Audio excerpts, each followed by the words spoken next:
mengimbau masyarakat waspada terhadap penyakit menular di musim kemarau, salah satunya infeksi saluran pernafasan akut atau ISPA. Yang bahkan di Jakarta jumlah penderita ISPA melonjak hingga 5 kali lipat dibanding tahun sebelumnya. Peningkatan kasus ISPA yang dilaporkan di tiap puskesmas dan rumah sakit di Jabodetabek menembus rata-rata 200.000 kasus setiap bulannya. 2021 hingga 2022 kasus ISPA mencapai 50 hingga 100.000 kasus. Assalamualaikum warahmatullahi wabarakatuh. Halo sahabat sehat, selamat datang pada video saya ini. Sebelumnya, izinkan saya memperkenalkan diri. Nama saya Zahwa Desriani dari FM23D dengan NIM 23416248201134. Pada video penyuluhan saya ini, saya akan membahas tentang penanganan penyakit ISPA pada tingkatan usia, khususnya pada anak-anak. Sebelumnya teman-teman, saya ingin bertanya, apa sih ISPA itu? Jadi, sahabat sehat, di sini siapa yang pernah mendengar tentang kata ISPA atau penyakit ISPA? Mungkin kalian pernah mendengar ya tentang kata ISPA. Jadi, penyakit ISPA ini merupakan penyakit yang paling sering diderita oleh anak-anak. Karena pada usia anak-anak, sistem pertahanan tubuhnya masih berkembang. Pada anak-anak juga, ISPA bisa terjadi lebih dari 4 kali dalam setahun. Dan yang paling banyak terjadi adalah pada perubahan musim atau pancaroba. Pada pergantian musim, seringkali dijumpai masyarakat yang mengeluhkan kondisi tubuh yang tidak sehat, misalnya batuk pilek dan juga demam. Beberapa keluhan itu lebih sering dikenal dengan istilah ISPA. Apa sebenarnya penyakit ISPA ini? ISPA ini adalah infeksi pada saluran pernapasan yang meliputi saluran pernapasan bagian atas, yaitu hidung dan faring, serta saluran pernapasan bagian bawah, yaitu laring, trakea, bronkus, dan paru-paru yang dapat terjadi selama 14 hari pada proses akut dan lebih dari 14 hari pada proses kronis. Infeksi itu sendiri menandakan masuknya kuman ke dalam tubuh dan dapat berkembang biak sehingga menimbulkan berbagai gejala. Klasifikasinya adalah sebagai berikut. Yang pertama adalah pneumonia atau radang paru ditandai secara klinis oleh adanya napas cepat. Kemudian yang kedua adalah pneumonia berat ditandai secara klinis oleh adanya tarikan dinding dada ke dalam atau retraksi. Serta yang ketiga adalah bukan pneumonia ditandai secara klinis oleh batuk pilek dan bisa disertai demam tanpa tarikan dinding dada ke dalam atau adanya napas cepat. Nah, apa saja penyebab ISPA?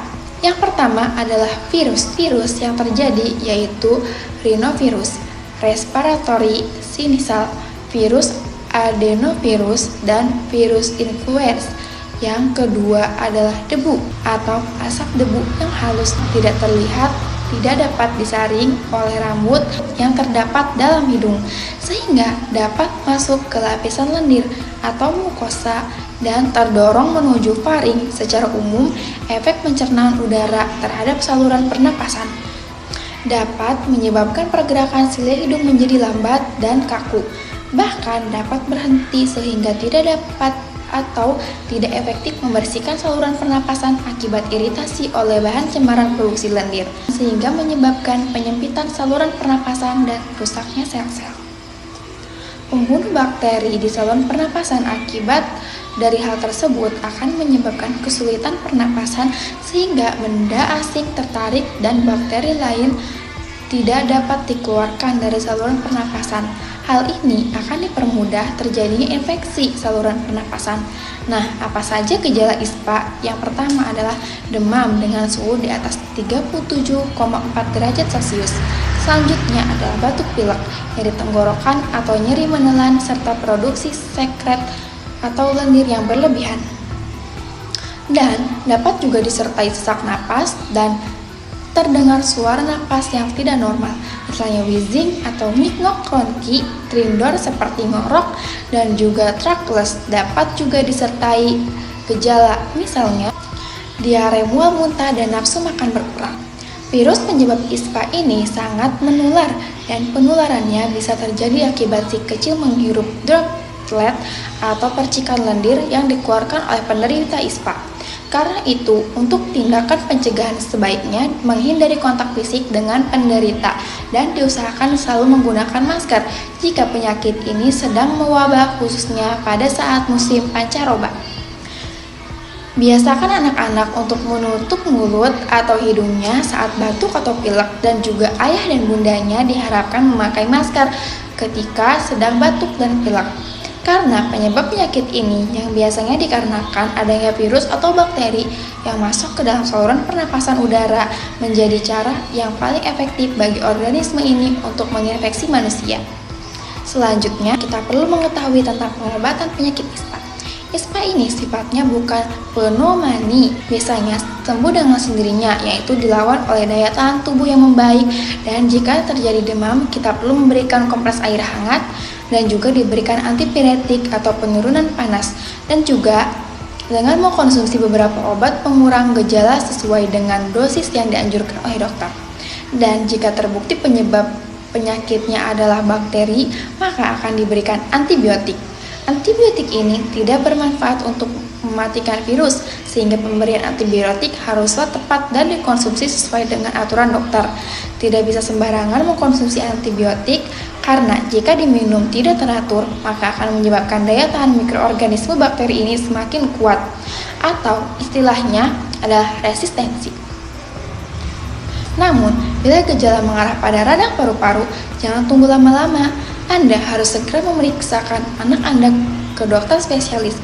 Cara mengatasi penyakit ISPA ini berbeda-beda di setiap tingkatan usia. Misalnya pada orang dewasa, yaitu pola hidup yang tidak baik harus diubah menjadi pola hidup yang sehat. Misalnya menghentikan merokok. Untuk itu, cara mengatasi pada tingkat orang dewasa selain mengkonsumsi obat, yaitu dengan melakukan pola hidup sehat. Hindari merokok, makan makanan yang sehat dan bergizi untuk membersihkan paru-paru. Cara mengatasi penyakit ISPA pada anak-anak dengan menggunakan obat yang khusus anak-anak dengan dosis yang disesuaikan, menjaga kesehatan anak-anak, dan meningkatkan daya tahan tubuh anak dengan memberikan asupan makanan yang bergizi dan sesuai. Melakukan imunisasi dan juga menerapkan kebersihan diri untuk anak-anak. Cara mengatasi penyakit ISPA pada balita tentunya juga tidak sembarangan. Setiap penanganan terhadap bayi juga harus berhati-hati dikarenakan kondisi mereka yang masih sangat lemah dan organ tubuh mereka belum sempurna bekerja. Untuk itu, sebaiknya ISPA pada bayi disembuhkan dengan mengkonsumsi obat-obatan yang sesuai, yang juga tidak mengandung zat-zat kimia yang memberatkan organ-organ tubuh bayi. Selain itu, cegahlah penyakit ISPA dari bayi dengan menghindari bayi dari kontak fisik dengan penderita, serta lakukan imunisasi influenza secara berkala. Penyakit ISPA dapat dicegah dengan menerapkan hidup sehat dan memakai masker kemana saja. Jika Anda sedang terinfeksi, pergi dengan memakai masker ini bisa dengan intensif dilakukan saat pergantian musim di mana penyakit ini sedang mewabah. Jadi teman-teman, sekian video penyuluhan dari saya. Semoga apa yang saya sampaikan dapat bermanfaat bagi teman-teman dan bagi semuanya. Terima kasih. Sebelumnya, saya minta maaf apabila ada salah kata atau salah ucapan dari saya. Sekian dari saya. Wassalamualaikum warahmatullahi wabarakatuh. Dan pemerintah mengimbau masyarakat, salah satunya tinggal di rumah jika merasa tubuh tidak sehat. Lalu melakukan vaksinasi flu untuk meningkatkan kekebalan tubuh terhadap virus. Dan seringlah mencuci tangan terutama saat berada di tempat umum. Dan pemirsa, jadi mulai sekarang jangan abai dan tetap waspada terhadap penularan ISPA.